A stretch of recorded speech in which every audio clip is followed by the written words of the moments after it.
Thank you, Madam Chairman. I want to thank you and Ranking Member Lummis for your work in the rural housing space. Yesterday, my office had the opportunity to meet with our director, the USDA State Director for Rural Development, Director Gordon, and he echoed some of the very same things that we are hearing here today. So thank you so much for your leadership on this. I want to start off by talking about the price of housing. It's been a reoccurring theme in several of our hearings. America has seen inflation increase by 15.4% since President Biden came into office. As a mom of 2 school-age kids, I see it every time I go to the grocery store or the gas pump. Groceries are up 20%, energy costs are up 36%, and the average price of new housing is up nearly 30% since 2020. According to the National Association of Home Builders, over 40% of multifamily development costs actually come from government regulation.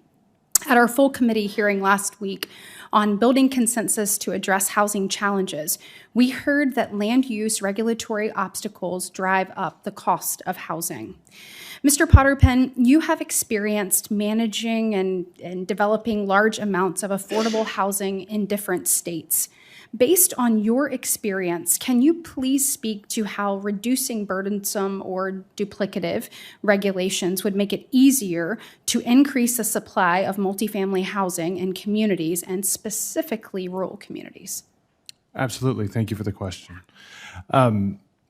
One of the challenges with putting together properties in rural communities is that you have to layer different levels of affordable financing.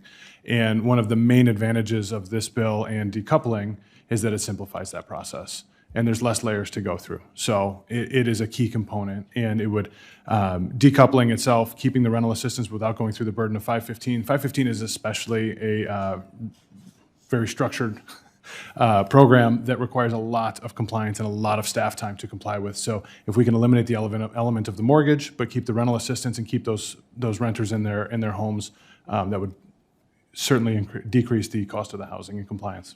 Thank you. Ms. Hunt, do you have anything to add? I'll echo what Chris said. I think that I like to take it to the tenant perspective, is that we need a way to keep those tenants in their homes, and we need to be able to preserve the existing affordable housing that's already there. And so as these properties age and they need more, they need roof, they need siding, they need new doors, they need energy efficient windows, they need more insulation, they need things. For us to be able to get financing to do those improvements that isn't competitive, that would allow us to fund some of these smaller communities, smaller properties in smaller communities, it would be very beneficial to those residents. Thank you so much. I want to dig into a topic we've heard today, affordable workforce housing. Alabama is a growing state and a great place to do business. Alabama offers a world-class infrastructure for industry, including 6 interstates, 92 airports, 3,700 miles of rail, 1,300 miles of commercially navigable waterways, and one of the busiest and fastest growing international seaports in the U.S., the Port of Mobile. It's currently undergoing a multi-phase expansion that will cement its status as a world-class seaport for raw materials, supplies, and goods. Alabama is already the 4th largest automotive manufacturing state in the country. We have more than 150 Tier 1 and Tier 2 automotive suppliers in the state, 6 major manufacturers producing automobiles all over our state. Whether it's aerospace and defense in Huntsville, biomedicine in Birmingham, cyber innovation in Montgomery, or shipbuilding in Mobile, our 21st century industry base is diverse and strong. Because of our environment, Alabama is a great place to live, work, worship, and raise a family. And it's a beautiful place to visit, too. Every year, more and more people are discovering what our state has to offer. Tourism spending has more than doubled in Alabama over the last 10 years, from $11 billion in 2013 to $24 billion in 2022. We are proud of this continual growing state and opportunities that exist within it. When you're looking at this, whether it's manufacturing, hospitality, tourism, groundbreaking scientific research, or a digital economy, we have to make sure that our growing workforce has an affordable place to live.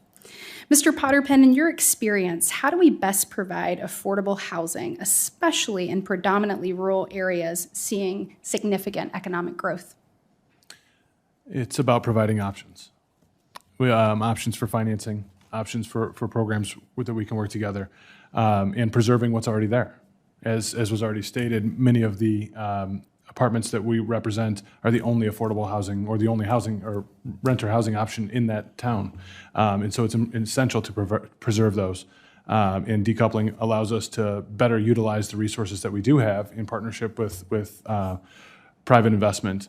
And also be able to expand and do more. And well, then if we can shed some light on the program and get more staff, more IT, and better use of those resources, then we can look into more growth as well. It's a program that has been underfunded for a few decades now and needs some light. So, Well, Madam Chair, thank you so much, and thank you all for your work in this important area. thank you.